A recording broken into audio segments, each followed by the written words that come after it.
This photo shows a protest against the Keystone XL pipeline for tar sands at the White House in 2011. Figure 12. One environmental debate across the country. Countless people have protested, even risking arrest, against the Keystone XL pipeline. Credit: modification of people risk arrest at State Department office in Boston protesting Keystone XL pipeline. By no KXL/Flickr. CC by 2. 0. Chapter objectives. In this chapter, you will learn about the economics of pollution, command and control regulation, market-oriented environmental tools, the benefits and costs of U.S. environmental laws, international environmental issues, the trade-off between economic output and environmental protection. Bring it home. Keystone XL. You might have heard about Keystone XL in the news. It was a pipeline system designed to bring oil from Canada to the refineries near the Gulf of Mexico, as well as to boost crude oil production in the United States. While a private company, TransCanada, planned to build and own the pipeline, U.S. government approval was required because of its size and location. There were 4 phases in plans to build the pipeline, and the first 2 of these had been in operation. Sounds like a great idea, right?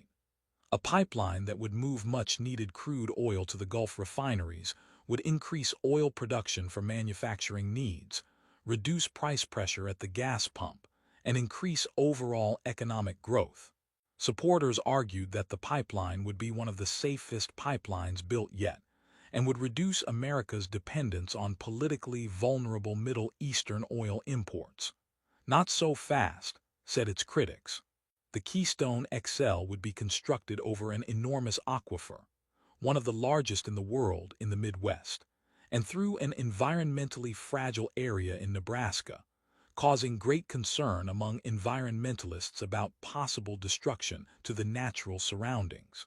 They argued that leaks could taint valuable water sources and pipeline construction could disrupt and even harm indigenous species. Environmentalist groups fought government approval of the proposed pipeline construction, and in November 2015, the Obama administration refused to grant the cross-border permit necessary to build the Keystone XL pipeline. In 2017, the Trump administration sought to grant the necessary cross-border permit, and legal challenges emerged. In 2021, President Biden, on his first day in office, canceled the cross-border permit, effectively ending, for now, the Keystone XL pipeline. Environmental concerns matter when discussing issues related to economic growth. However, how much should economists factor in these issues when deciding policy? In the case of the pipeline, how do we know how much damage it would cause when we do not know how to put a value on the environment? Would the pipeline's benefits outweigh the opportunity cost? The issue of how to balance economic progress with unintended effects on our planet is the subject of this chapter. In 1969, the Cuyahoga River in Ohio was so polluted that it spontaneously burst into flame. Air pollution was so bad at that time that Chattanooga, Tennessee was a city where, as an article from Sports Illustrated put it, the death rate from tuberculosis was double that of the rest of Tennessee and triple that of the rest of the United States, a city in which the filth in the air was so bad it melted nylon stockings off women's legs, in which executives kept supplies of clean white shirts in their offices so they could change when a shirt became too gray to be presentable, in which headlights were turned on at high noon because the sun was eclipsed by the gunk in the sky. The problem of pollution arises for every economy in the world, whether high income or low income, and whether market-oriented or command-oriented. Every country needs to strike some balance between production and environmental quality. This chapter begins by discussing how firms may fail to take certain social costs, like pollution, into their planning if they do not need to pay these costs. Traditionally, policies for environmental protection have focused on governmental limits on how much of each pollutant could be emitted. While this approach has had some success, Economists have suggested a range of more flexible, market-oriented policies that reduce pollution at a lower cost. We will consider both approaches, but first let's see how economists frame and analyze these issues. Learning objectives. By the end of this section, you will be able to explain and give examples of positive and negative externalities, identify equilibrium price and quantity, evaluate how firms can contribute to market failure from 1990 to 2023. The U.S. population increased by approximately 38%, and the size of the U.S. economy increased by more than 3-5-fold. Since the 1990s, however, the United States, using a variety of anti-pollution policies, has made genuine progress against a number of pollutants. Table 12. 1 lists the change in industrial sector direct carbon dioxide emissions by fuel source according to the U.S. Energy Information Administration, EIA. The table shows that carbon dioxide emissions by coal declined substantially from 1990 to 2023, and carbon dioxide emissions by petroleum also declined. Over this time period, carbon dioxide emissions from coal dropped 171 million metric tons, MMT, a year, a 66% reduction. This seems to indicate that there has been progress made in the United States in reducing overall carbon dioxide emissions, which contribute to the greenhouse effect. Year coal natural gas petroleum total, 1990 259, 435 369, 1063, 2010, 152, 428 340 5 925, 2023 88, 554 327, 969, Table 12. 1 Industrial sector direct carbon dioxide emissions by fuel source, U.S. Energy Information Administration, EIA, independent statistics and analysis. Despite the gradual reduction in emissions from fossil fuels, many important environmental issues remain. Along with the still high levels of air and water pollution, other issues include hazardous waste disposal, destruction of wetlands and other wildlife habitats, and the impact on human health from pollution. Externalities. Private markets, such as the cell phone industry, offer an efficient way to put buyers and sellers together and determine what goods they produce, how they produce them, and who gets them. The principle that voluntary exchange benefits both buyers and sellers is a fundamental building block of the economic way of thinking. However, what happens when a voluntary exchange affects a third party who is neither the buyer nor the seller? As an example, consider a concert producer who wants to build an outdoor arena that will host country music, concerts a half-mile from your neighborhood. You will be able to hear these outdoor concerts while sitting on your back porch, or perhaps even in your dining room. In this case, the sellers and buyers of concert tickets may both be quite satisfied with their voluntary exchange, but you have no voice in their market transaction. The effect of a market exchange on a third party who is outside or external to the exchange is called an externality. Because externalities that occur in market transactions affect other parties beyond those involved, they are sometimes called spillovers. Externalities can be negative or positive. If you hate country music, then having it waft into your house every night would be a negative externality. If you love country music, then what amounts to a series of free concerts would be a positive externality.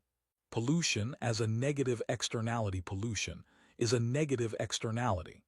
Economists illustrate the social costs of production with a demand and supply diagram. The social costs include the private costs of production that a company incurs and the external costs of pollution that pass on to society. Figure 12.2 shows the demand and supply for manufacturing refrigerators. The demand curve D shows the quantity demanded at each price. The supply curve, sprivate, shows the quantity of refrigerators that all firms in the industry supply at each price, assuming they are taking only their private costs into account, and they are allowed to emit pollution at zero cost. The market equilibrium, E0, where quantity supplied equals quantity demanded, is at a price of $650 per refrigerator and a quantity of 45,000 refrigerators. Table 12.2 reflects this information in the first three columns. This graph shows a market with downward-sloping demand curve and two upward-sloping supply curves. One of the supply curves is to the right of the other. The one to the right is labeled the private supply curve, and the other is labeled the social supply curve. Two equilibrium points are illustrated. One occurs at the intersection of demand and private supply, a price of $650 and 45,000 quantity. The other equilibrium occurs at the intersection of demand and social supply, a price of $700 and 40,000 quantity. Figure 12.2, taking social costs into account. A supply shift if the firm takes only its own costs of production into account. Then its supply curve will be sprivate, and the market equilibrium will occur at E0. Accounting for additional external costs of $100 for every unit produced, the firm's supply curve will be S-social. The new equilibrium will occur at E1. Price quantity demanded quantity supplied before considering pollution cost quantity supplied after considering pollution cost $650, $0.40, $0.30, $0.650 $45, $0.45, $0.35, $0.740, $0.50, $0.40, $0.750 $35, $0.55, $0.45, $0.830, $0.60, $0.50, $0.850 $25, $0.65, $0.55, $0.920, $0.70, $0.60, $0. Table 12. 2. A supply shift caused by pollution costs. However, as a byproduct of the metals, plastics, chemicals, and energy that refrigerator manufacturers use, some pollution is created. Let's say that, if these pollutants were emitted into the air and water, they would create costs of $100 per refrigerator produced. These costs might occur because of adverse effects on human health, property values, or wildlife habitat, reduction of recreation possibilities, or because of other negative impacts. In a market with no anti-pollution restrictions, firms can dispose of certain wastes absolutely free. Now imagine that firms which produce refrigerators must factor in these external costs of pollution. That is, the firms have to consider not only labor and material costs, but also the broader costs to society of harm to health and other costs caused by pollution. If the firm is required to pay $100 for the additional external costs of pollution each time it produces a refrigerator, production becomes more costly, and the entire supply curve shifts up by $100. As Table 12.2 and Figure 12.2 illustrate, the firm will need to receive a price of $700 per refrigerator and produce a quantity of 40,000, and the firm's new supply curve will be S-social. The new equilibrium will occur at E1. In short, taking the additional external costs of pollution into account results in a higher price, a lower quantity of production, and a lower quantity of pollution. The following Work It Out feature will walk you through an example, this time with musical accompaniment. Work it out identifying the equilibrium price and quantity. Table 12.3 shows the supply and demand conditions for a firm that will play trumpets on the streets when requested. We measure output as the number of songs played. Price quantity demanded quantity supplied, without paying the costs of the externality quantity supplied, after paying the costs of the externality, $20.10 $8, $18.197 $15 $2, $5755 $512,464, $10,553, $57,5250. 5. Table 12. 3. Supply and demand conditions for a trumpet-playing firm. Step 1. Determine the negative externality in this situation. To do this, you must think about the situation and consider all parties that might be impacted. A negative externality might be the increase in noise pollution in the area where the firm is playing. Step 2. Identify the initial equilibrium price and quantity, only taking private costs into account. Next, identify the new equilibrium taking into account social costs as well as private costs. Remember that equilibrium is where the quantity demanded is equal to the quantity supplied. Step 3. Look down the columns to where the quantity demanded, the second column, is equal to the quantity supplied without paying the costs of the externality, the third column. Then refer to the first column of that row to determine the equilibrium price.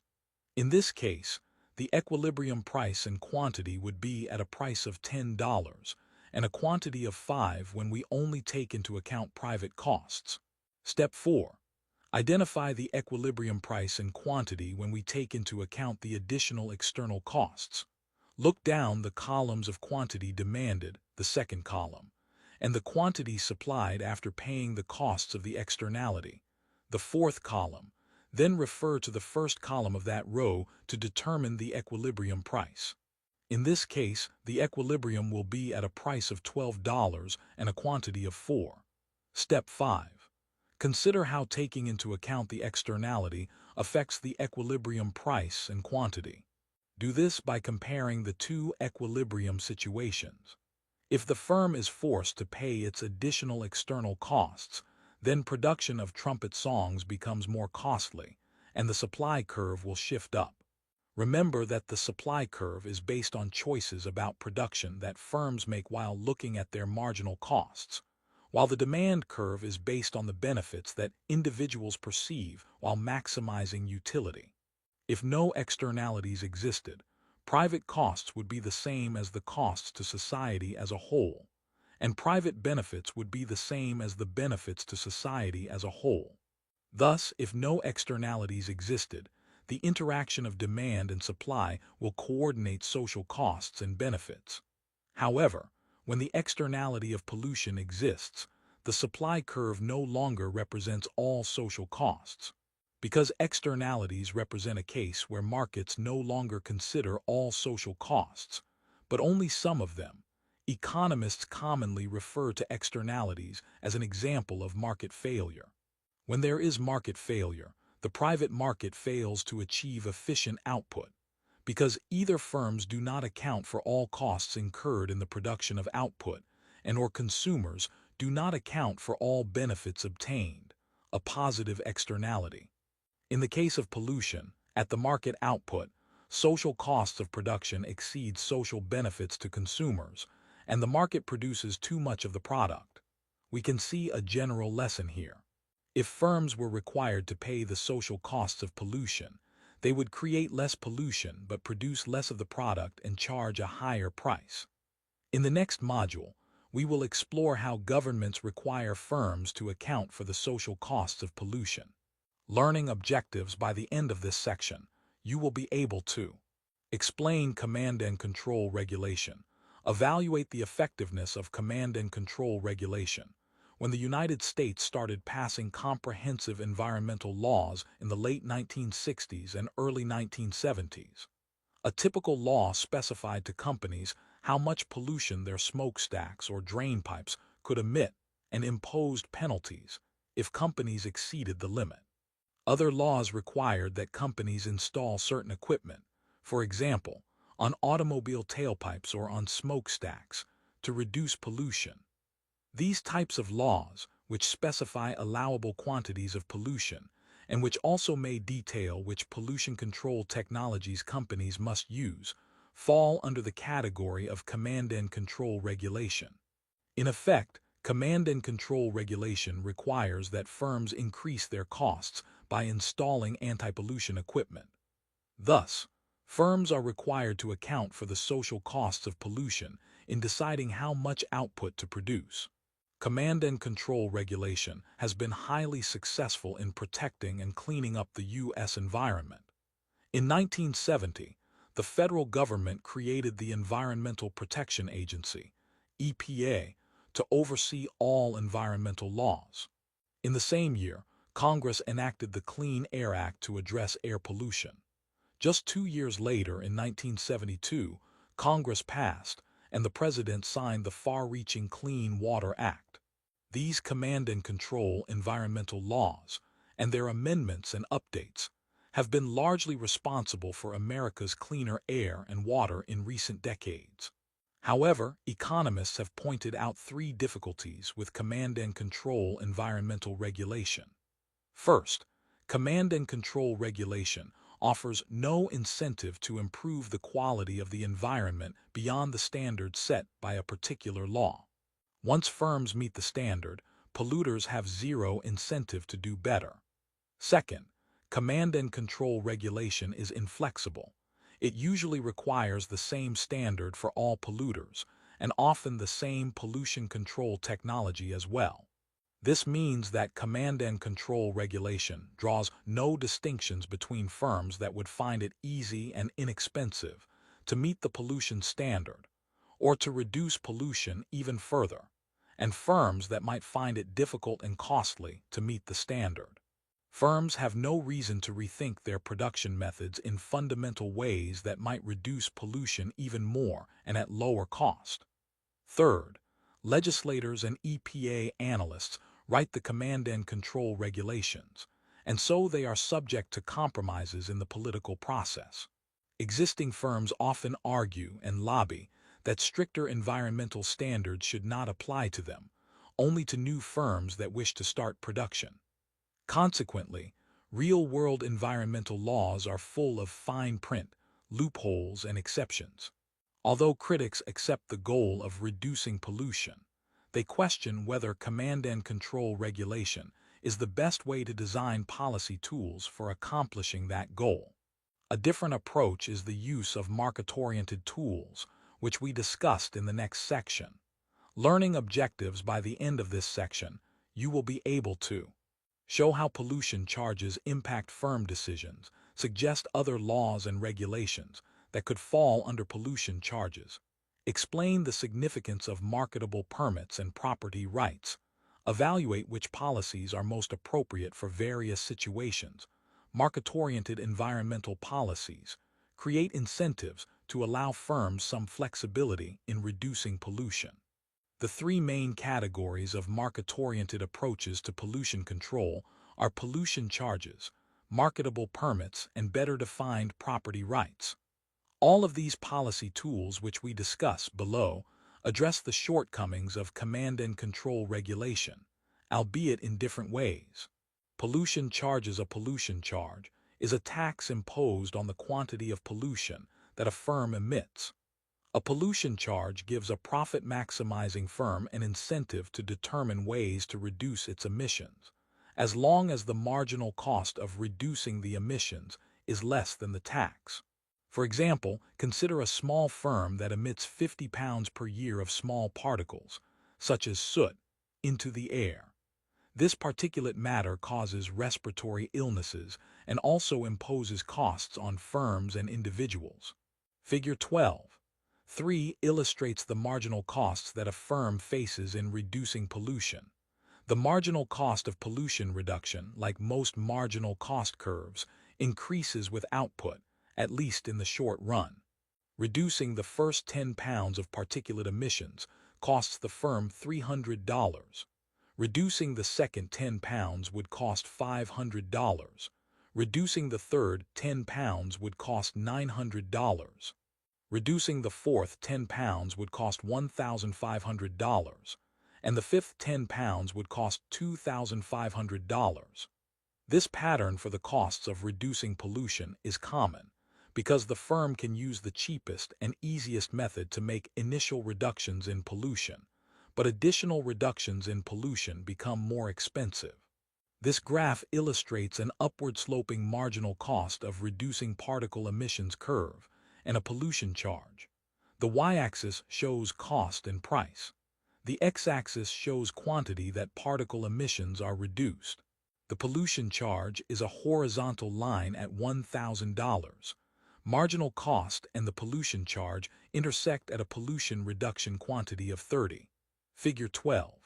3. A pollution charge. If a pollution charge is set equal to $1,000, then the firm will have an incentive to reduce pollution by £30, because the $900 cost of these reductions would be less than the cost of paying the pollution charge.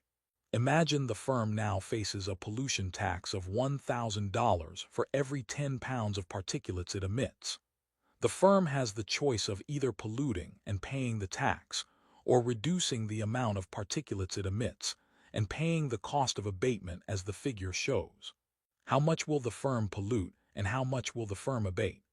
The first 10 pounds would cost the firm $300 to abate. This is substantially less than the $1,000 tax, so the firm will choose to abate. The second 10 pounds would cost $500 to abate, which is still less than the tax, so it will choose to abate. The third 10 pounds would cost $900 to abate, which is slightly less than the $1,000 tax.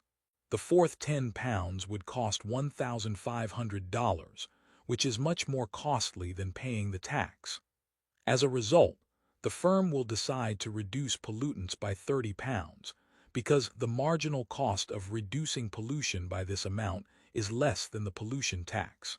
With a tax of $1,000, the firm has no incentive to reduce pollution more than 30 pounds. A firm that has to pay a pollution tax will have an incentive to figure out the least expensive technologies for reducing pollution. Firms that can reduce pollution cheaply and easily will do so to minimize their pollution taxes, whereas firms that will incur high costs for reducing pollution will end up paying the pollution tax instead. If the pollution tax applies to every source of pollution, then there are no special favoritism or loopholes for politically well-connected producers. For an example of a pollution charge at the household level, consider two ways of charging for garbage collection. One method is to have a flat fee per household, no matter how much garbage a household produces. An alternative approach is to have several levels of fees, depending on how much garbage the household produces, and to offer lower or free charges for recyclable materials.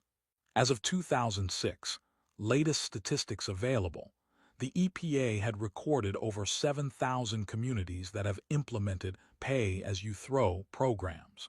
When people have a financial incentive to put out less garbage and to increase recycling, they find ways to make it happen. A number of environmental policies are really pollution charges, although they often do not travel under that name. For example, the federal government and many state governments impose taxes on gasoline. We can view this tax as a charge on the air pollution that cars generate, as well as a source of funding for maintaining roads. Gasoline taxes are far higher in most other countries than in the United States. Similarly, the refundable charge of 5 or 10 cents that only 10 states have for returning recyclable cans and bottles works like a pollution tax that provides an incentive to avoid littering or throwing bottles in the trash. Compared with command and control regulation, a pollution tax reduces pollution in a more flexible and cost-effective way. Link it up. Visit this website to see the current U.S. states with bottle bills and the states that have active campaigns for new bottle bills. You can also view current and proposed bills in Canada and other countries around the world. Marketable permits. When a city or state government sets up a marketable permit program, e.g., cap and trade, it must start by determining the overall quantity of pollution it will allow as it tries to meet national pollution standards. Then it divides a number of permits allowing only this quantity of pollution among the firms that emit that pollutant. The government can sell or provide these permits to pollute-free to firms. Now, add 2 more conditions. Imagine that these permits are designed to reduce total emissions over time. For example, a permit may allow emission of 10 units of pollution one year, but only 9 units the next year, then 8 units the year after that, and so on down to some lower level. In addition, imagine that these are marketable permits, meaning that firms can buy and sell them. To see how marketable permits can work to reduce pollution, consider the 4 firms in Table 12. 4. The table shows current emissions of lead from each firm. At the start of the marketable permit program, each firm receives permits to allow this level of pollution. However, these permits are shrinkable, and next year the permits allow the firms to emit only half as much pollution. Let's say that in a year, firm Gamma finds it easy and cheap to reduce emissions from 600 tons of lead to 200 tons, which means that it has permits that it is not using that allow emitting 100 tons of lead. Firm Beta reduces its lead pollution from 400 tons to 200 tons, so it does not need to buy any permits, and it does not have any extra permits to sell. However, although firm Alpha can easily reduce pollution from 200 tons to 150 tons, it finds that it is cheaper to purchase permits from Gamma rather than to reduce its own emissions to 100. Meanwhile, firm Delta did not even exist in the first period, so the only way it can start production is to purchase permits to emit 50 tons of lead. The total quantity of pollution will decline. However, buying and selling the marketable permits will determine exactly which firms reduce pollution and by how much. With a system of marketable permits, the firms that find it least expensive to do so will reduce pollution the most. Firm Alpha, firm Beta, firm Gamma, firm Delta current emissions. Permits distributed free for this amount: 200 tons, 400 tons, 600 tons, 0 tons. How much pollution will these permits allow in 1 year? 100 tons, 200 tons, 300 tons, 0 tons actual emissions 1 year in the future. 150 tons, 200 tons, 200 tons, 50 tons buyer or seller of marketable permit. Buys permits for 50 tons, doesn't buy or sell. Permits sells permits for 100 tons, buys permits for 50 tons. Table 12. 4. How marketable permits work. Another application of marketable permits occurred when the U.S. government amended the Clean Air Act in 1990. The revised law sought to reduce sulfur dioxide emissions from electric power plants to half of the 1980 levels out of concern that sulfur dioxide was causing acid rain, which harms forests as well as buildings. In this case, the marketable permits the federal government issued were free of charge, no pun intended, to electricity generating plants across the country, especially those that were burning coal, which produces sulfur dioxide. These permits were of the shrinkable type, that is, the amount of pollution allowed by a given permit declined with time. Better defined property rights, a clarified and strengthened idea of property rights, can also strike a balance between economic activity and pollution. Ronald Coase, 1910-2013, who won the 1991 Nobel Prize in Economics, offered a vivid illustration of an externality. A railroad track running beside a farmer's field, where the railroad locomotive sometimes emits sparks and sets the field ablaze. Coase asked whose responsibility it was to address this spillover. Should the farmer be required to build a tall fence alongside the field to block the sparks, or should the railroad be required to place a gadget on the locomotive's smokestack to reduce the number of sparks? Coase pointed out that one cannot resolve this issue until one clearly defines property rights. That is, the legal rights of ownership on which others are not allowed to infringe without paying compensation. Does the farmer have a property right not to have a field burned? Does the railroad have a property right to run its own trains on its own tracks? If neither party has a property right, then the two sides may squabble endlessly, doing nothing, and sparks will continue to set the field aflame.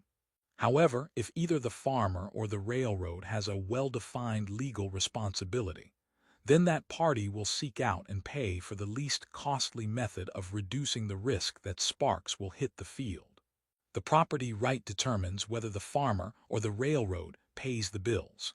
The property rights approach is highly relevant in cases involving endangered species. The U.S. government's endangered species list includes about 1,000 plants and animals, and about 90% of these species live on privately owned land. The protection of these endangered species requires careful thinking about incentives and property rights. The discovery of an endangered species on private land has often triggered an automatic reaction from the government to prohibit the landowner from using that land for any purpose that might disturb the imperiled creatures. Consider the incentives of that policy. If you admit to the government that you have an endangered species, the government effectively prohibits you from using your land. As a result, rumors abounded of landowners who followed a policy of shoot, shovel, and shut up when they found an endangered animal on their land. Other landowners have deliberately cut trees or managed land in a way that they knew would discourage endangered animals from locating there. Clear it up. How effective are market-oriented environmental policy tools? Environmentalists sometimes fear that market-oriented environmental tools are an excuse to weaken or eliminate strict limits on pollution emissions, and instead to allow more pollution. It is true that if pollution charges are set very low, or if marketable permits do not reduce pollution by very much, then market-oriented tools will not work well. However, command and control environmental laws can also be full of loopholes or have exemptions that do not reduce pollution by much, either. The advantage of market-oriented environmental tools is not that they reduce pollution by more or less, but because of their incentives and flexibility, they can achieve any desired reduction in pollution at a lower cost to society. A more productive policy would consider how to provide private landowners with an incentive to protect the endangered species that they find, and to provide a habitat for additional endangered species. For example, the government might pay landowners who provide and maintain suitable habitats for endangered species, or who restrict the use of their land to protect an endangered species. Again, an environmental law built on incentives and flexibility offers greater promise than a command and control approach when trying to oversee millions of acres of privately owned land. Applying market-oriented environmental tools. Market-oriented environmental policies are a toolkit. Specific policy tools will work better in some situations than in others. For example, marketable permits work best when a few dozen or a few hundred parties are highly interested in trading, as in the cases of oil refineries that trade lead permits or electrical utilities that trade sulfur dioxide permits. However, for cases in which millions of users emit small amounts of pollution, such as emissions from car engines or unrecycled soda cans, and have no strong interest in trading, pollution charges will typically offer a better choice. We can also combine market-oriented environmental tools. We can view marketable permits as a form of improved property rights. Alternatively, the government could combine marketable permits with a pollution tax on any emissions not covered by a permit. Learning objectives. By the end of this section, you will be able to evaluate the benefits and costs of environmental protection, explain the effects of ecotourism, apply marginal analysis to illustrate the marginal costs and marginal benefits of reducing pollution. Government economists have estimated that U.S. firms may pay more than $200 billion per year to comply with federal environmental laws. That is a sizable amount of money. Is the money well spent? Benefits and costs of clean air and clean water. We can divide the benefits of a cleaner environment into 4 areas. 1. People may stay healthier and live longer. 2. Certain industries that rely on clean air and water, such as farming, fishing, and tourism, may benefit. 3. Property values may be higher. And 4. People may simply enjoy a cleaner environment in a way that does not need to involve a market transaction. Some of these benefits, such as gains to tourism or farming, are relatively easy to value in economic terms. It is harder to assign a monetary value to others, such as the value of clean air for someone with asthma. It seems difficult to put a clear-cut monetary value on still others, such as the satisfaction you might feel from knowing that the air is clear over the Grand Canyon, even if you have never visited the Grand Canyon. But advanced techniques in economics allow one to generate estimates. Although estimates of environmental benefits are not precise, they can still be revealing. For example, a study by the Environmental Protection Agency looked at the costs and benefits of the Clean Air Act from 1970 to 1990. It found that total costs over that time period were roughly $500 billion, a huge amount. However, it also found that a middle-range estimate of the health and other benefits from cleaner air was $22 trillion, about 44 times higher than the costs.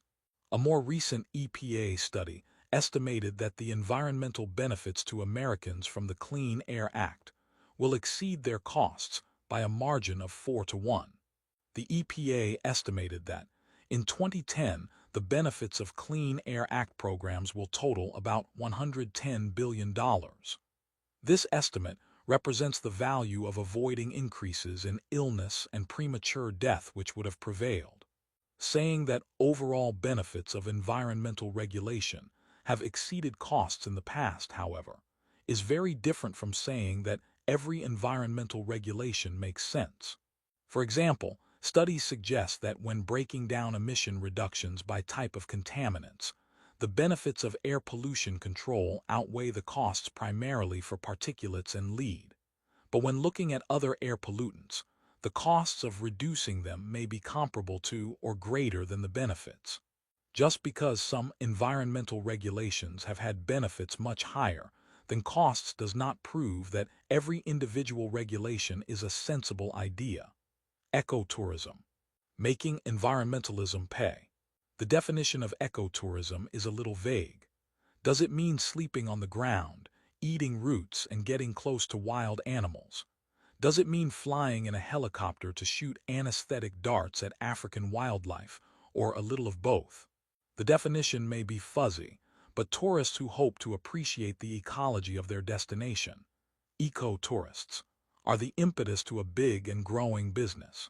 The International Ecotourism Society estimates that international tourists interested in seeing nature or wildlife would take 56 billion trips by 2020.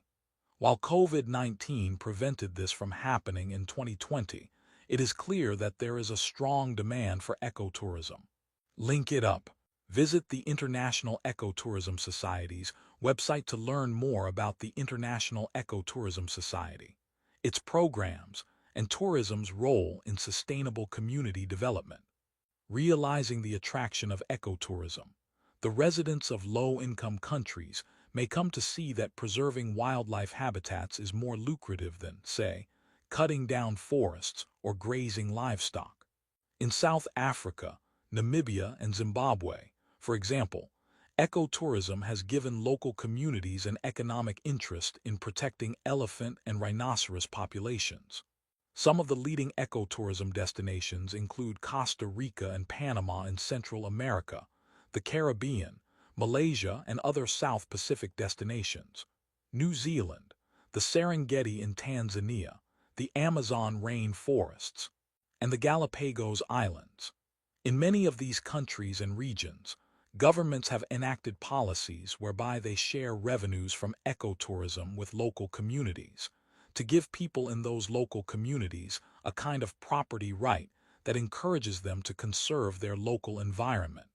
Ecotourism needs careful management, so that the combination of eager tourists and local entrepreneurs does not destroy what the visitors are coming to see. And recent research indicates that wild animals that are continually exposed to tourists and vehicles exhibit stress and atypical behaviors. In general, however, well-managed ecotourism is viewed as a net positive, which provides an alternative to damaging the local environment. Marginal benefits and marginal costs. We can use the tools of marginal analysis to illustrate the marginal costs and the marginal benefits of reducing pollution. Figure 12.4 illustrates a theoretical model of this situation.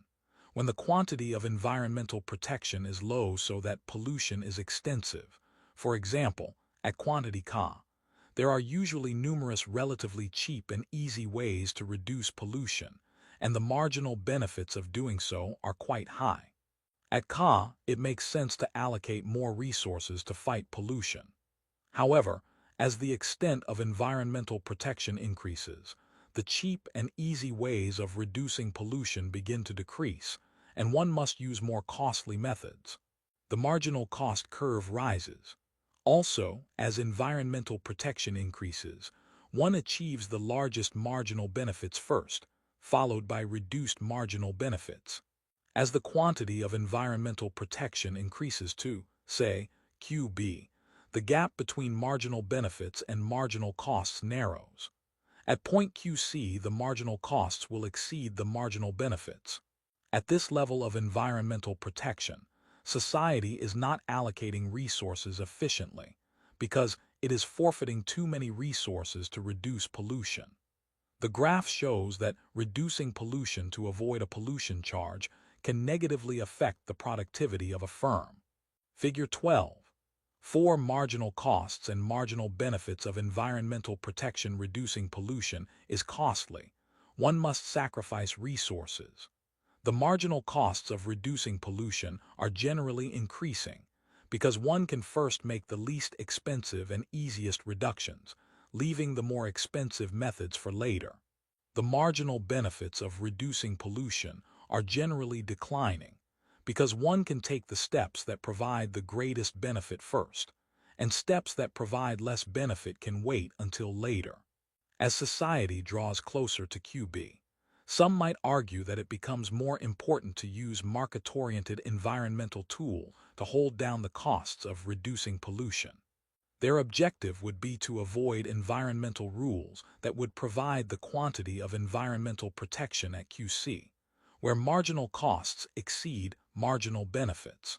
The following Clear It Up feature delves into how the EPA measures its policies and the monetary value of our lives. Clear it up. What's a life worth? The U.S. Environmental Protection Agency, EPA, must estimate the value of saving lives by reducing pollution against the additional costs. In measuring the benefits of government environmental policies, the EPA's National Center for Environmental Economics, NCEA, values a statistical human life at $7.4 million in 2006 U.S. dollars, which corresponds to a little more than $5 million in February 2022. Economists value a human life on the basis of studies of the value that people actually place on human lives in their own decisions. For example, some jobs have a higher probability of death than others, and these jobs typically pay more to compensate for the risk. Examples are ocean fishery as opposed to fish farming, and ice trucking in Alaska as opposed to truck driving in the lower 48 states. Government regulators use estimates such as these when deciding what proposed regulations are reasonable, which means deciding which proposals have high enough benefits to justify their cost. For example, when the U.S.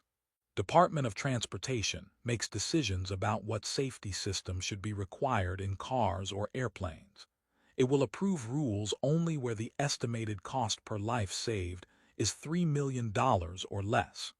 Resources that we spend on life-saving regulations create a trade-off. A study by W. Kip Viscusi of Vanderbilt University estimated that when a regulation costs $50 million, it diverts enough spending in the rest of the economy from health care and safety expenditures that it costs a life. This finding suggests that any regulation that costs more than $50 million per life saved actually costs lives, rather than saving them. References: Ryan Dave. New report shows benefits of 1990 Clean Air Amendments outweigh costs by 4-to-1 margin. Press release, November 16, 1999. United States Environmental Protection Agency. Access December 19, 2013. http://www.epa.gov/or/sect 812/R140. HTML. National Center for Environmental Economics (NCEE). Frequently asked questions on mortality risk valuation. United States Environmental Protection Agency.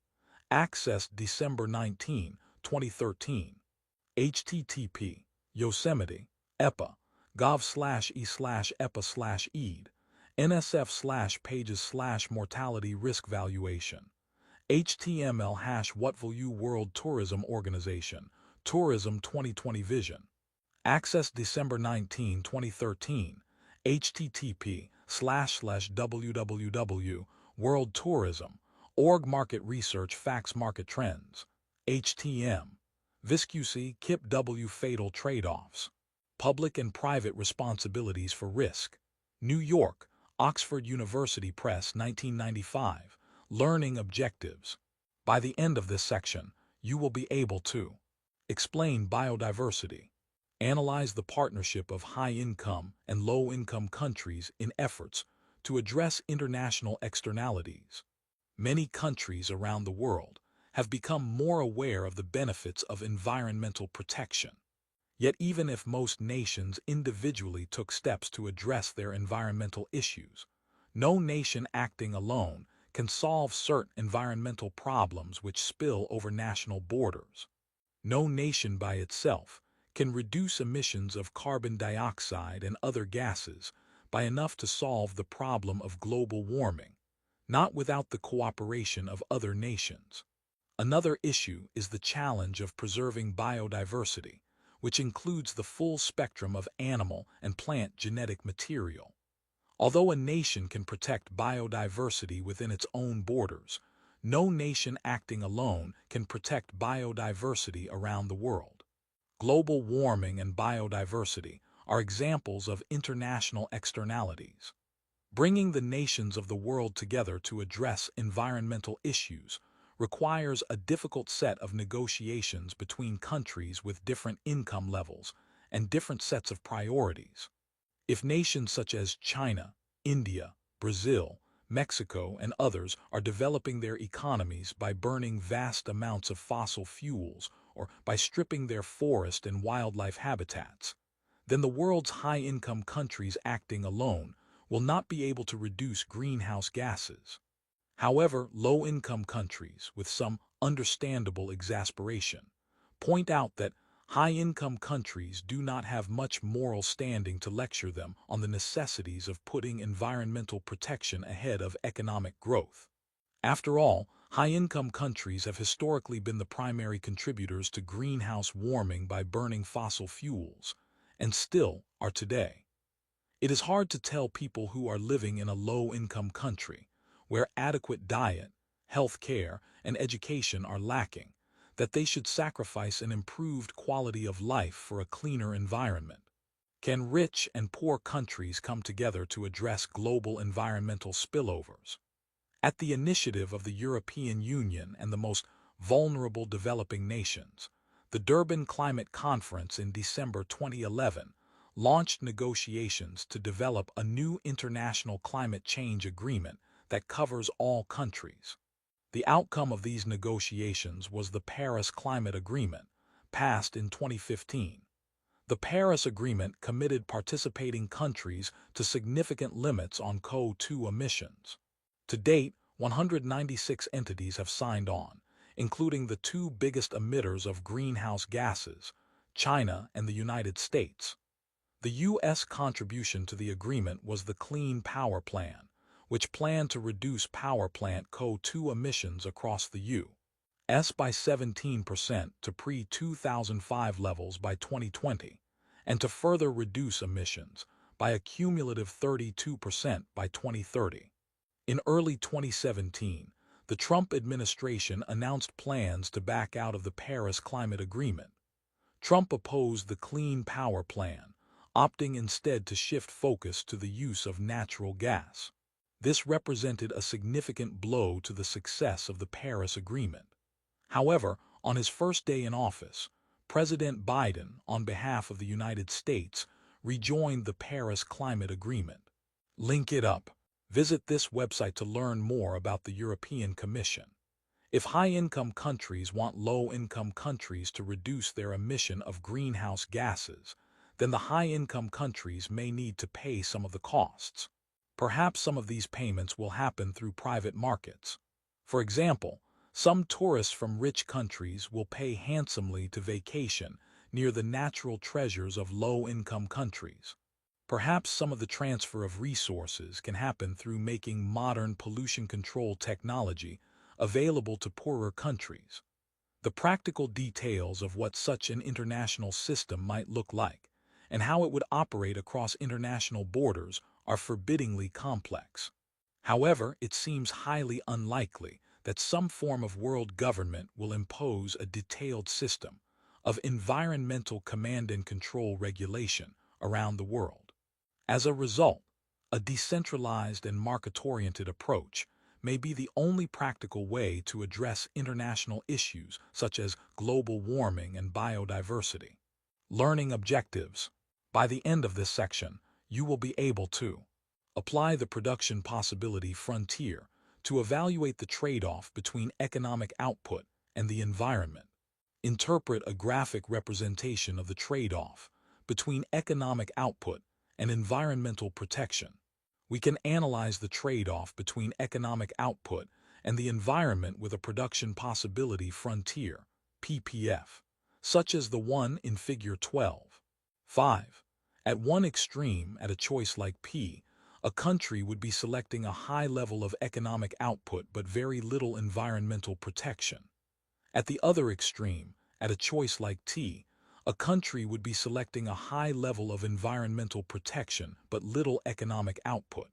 According to the graph, an increase in environmental protection involves an opportunity cost of less economic output. No matter what their preferences, all societies should wish to avoid choices like M, which are productively inefficient. Efficiency requires that the choice should be on the production possibility frontier. The graph shows a trade-off example in which a society must prioritize either economic output or environmental protection. Figure 12. 5. The trade-off between economic output and environmental protection. Each society will have to weigh its own values and decide whether it prefers a choice like P with more economic output and less environmental protection, or a choice like T with more environmental protection and less economic output. Economists do not have a great deal to say about the choice between P, Q, R, S, and T in Figure 12. 5. All of which lie along the production possibility frontier. Countries with low per capita gross domestic product, GDP, such as India, place a greater emphasis on economic output, which in turn helps to produce nutrition, shelter, health, education, and desirable consumer goods. Countries with higher income levels, where a greater share of people have access to the basic necessities of life, may be willing to place a relatively greater emphasis on environmental protection. However, economists are united in their belief that an inefficient choice such as M is undesirable. Rather than choosing M, a nation could achieve either greater economic output with the same environmental protection, as at point Q, or greater environmental protection with the same level of output, as at point S. The problem with command and control environmental laws is that they sometimes involve a choice like M. Market-oriented environmental tools offer a mechanism for providing either the same environmental protection at lower cost, or providing a greater degree of environmental protection for the same cost. Bring it home. Keystone XL. How would an economist respond to claims of environmental damage caused by the Keystone XL project? Clearly, we can consider the environmental cost of oil spills a negative externality, but how large would these external costs be? Furthermore, are these costs too high when we measure them against any potential for economic benefit? As this chapter indicates, in deciding whether pipeline construction is a good idea, An economist would want to know not only about the marginal benefits resulting from the additional pipeline construction, but also the potential marginal costs, and especially the pipeline's marginal external costs. Typically, these come in the form of environmental impact statements, which are usually required for such projects. For example, an impact statement, released in March 2013 by the Nebraska Department of State, considered the possibility of fewer pipeline miles going over the aquifer system and avoiding completely environmentally fragile areas. It indicated that pipeline construction would not harm most resources. As noted at the outset of this chapter, the Obama administration declined to approve construction of the Keystone XL project. However, the Trump administration announced its willingness to do so, but as noted earlier, the Biden administration effectively ended the project. While we may fairly easily quantify the economic benefits of additional oil in the United States, the social costs are more challenging to measure. Consequently, different observers may reach different conclusions about the balance between estimates of economic benefits and estimates of the social costs of the pipeline project.